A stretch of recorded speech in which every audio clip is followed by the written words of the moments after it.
श्री राधे राधे। आपका स्वागत है मेरे इस YouTube चैनल डिवाइन हिंदी कहानियों में। श्री विष्णु मत्स्य अवतार की पौराणिक कथा। अगर आपको मेरी ये कहानी पसंद आती है तो कमेंट बॉक्स में कमेंट जरूर करें। कहा जाता है कि जब पृथ्वी पर कोई संकट आता है तो भगवान अवतार लेकर उस संकट को दूर करते हैं। भगवान शिव जी और भगवान विष्णु जी ने अनेक बार पृथ्वी पर अवतार लिया है। आज हम आपको भगवान विष्णु के 24 अवतारों के बारे में बतलाएंगे। इनमें से 23 अवतार अब तक पृथ्वी पर अवतरित हो चुके हैं, जबकि 24वां कल्कि अवतार के रूप में होना बाकी है। इन 24 अवतारों में से 10 अवतार विष्णु जी के मुख्य अवतार माने जाते हैं। यह है मत्स्य अवतार, कच्छप अवतार, वराह अवतार, नरसिंह अवतार, वामन अवतार, परशुराम अवतार, राम अवतार, कृष्ण अवतार, बुद्ध अवतार और कल्कि अवतार है। आज हम श्री विष्णु जी के पहले मत्स्य अवतार के बारे में जानेंगे। श्री विष्णु मत्स्य अवतार की पौराणिक कथा। एक बार ब्रह्मा जी के पास से वेदों को एक बहुत बड़े दैत्य हयग्रीव ने चुरा लिया। चारों ओर अज्ञानता का अंधकार फैल गया और पाप तथा अधर्म का बोलबाला हो गया।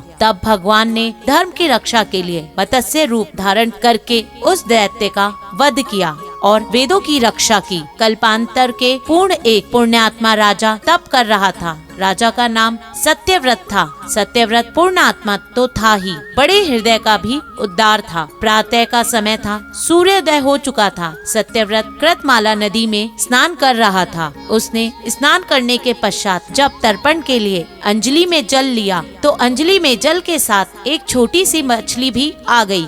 जैसे ही सत्यव्रत ने मछली को नदी में जल में छोड़ना चाहा तो मछली बोली, राजन, जल के बड़े बड़े जीव छोटे छोटे जीवों को मारकर खा जाते हैं। अवश्य कोई बड़ा जीव मुझे भी मारकर खा जाएगा। कृपा करके मेरे प्राणों की रक्षा कीजिए। सत्यव्रत के हृदय में दया उत्पन्न हुई। उसने मछली को जल से भरे हुए अपने कमंडल में डाल लिया। एक रात मछली का शरीर इतना बड़ा बढ़ गया कि कमंडल उसके रहने के लिए छोटा पड़ने लगा। इस तरह राजा जिस भी पात्र में उस मछली को रखते वह छोटा हो जाता और मछली का आकार बढ़ जाता। तब सत्यव्रत ने मछली को निकाल कर एक सरोवर में डाल दिया, किंतु सरोवर भी मछली के लिए छोटा पड़ गया। इसके बाद सत्यव्रत ने मछली को नदी में और फिर उसके बाद समुद्र में डाल दिया। आश्चर्य, समुद्र में भी मछली का शरीर इतना अधिक बढ़ गया कि मछली के रहने के लिए वह भी छोटा पड़ गया। अतः मछली पुनः सत्यव्रत से बोली, राजन, यह समुद्र भी मेरे रहने के लिए उपयुक्त नहीं है।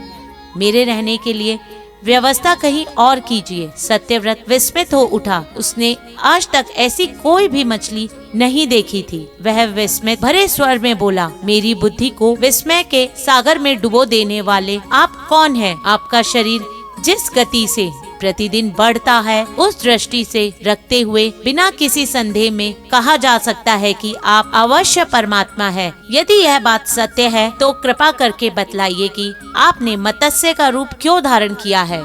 सचमुच वह भगवान श्री हरि थे।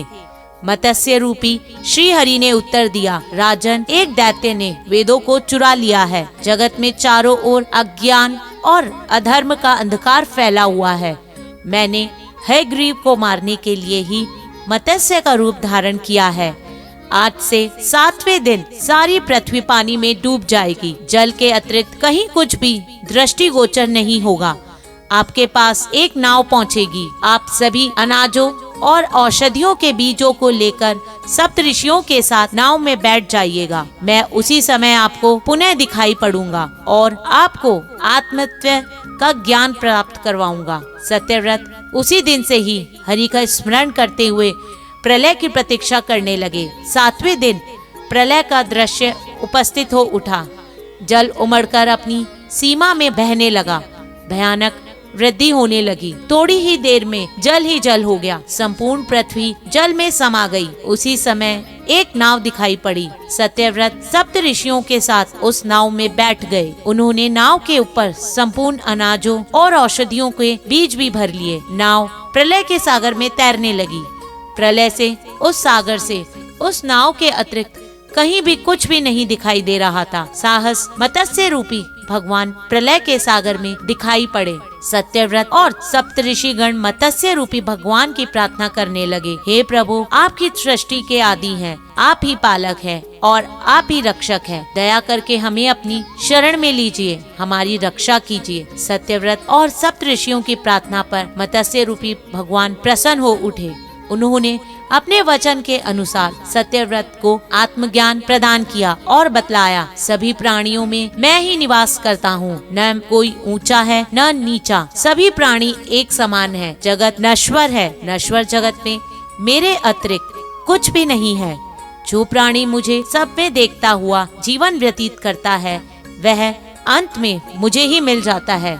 मत्स्य रूपी भगवान से आत्मज्ञान पाकर सत्यव्रत का जीवन धन्य हो उठा। वे जीवन मृत्यु से मुक्त हो गए।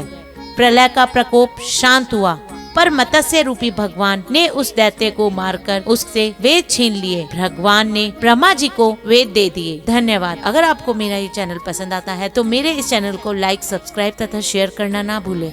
श्री राधे राधे।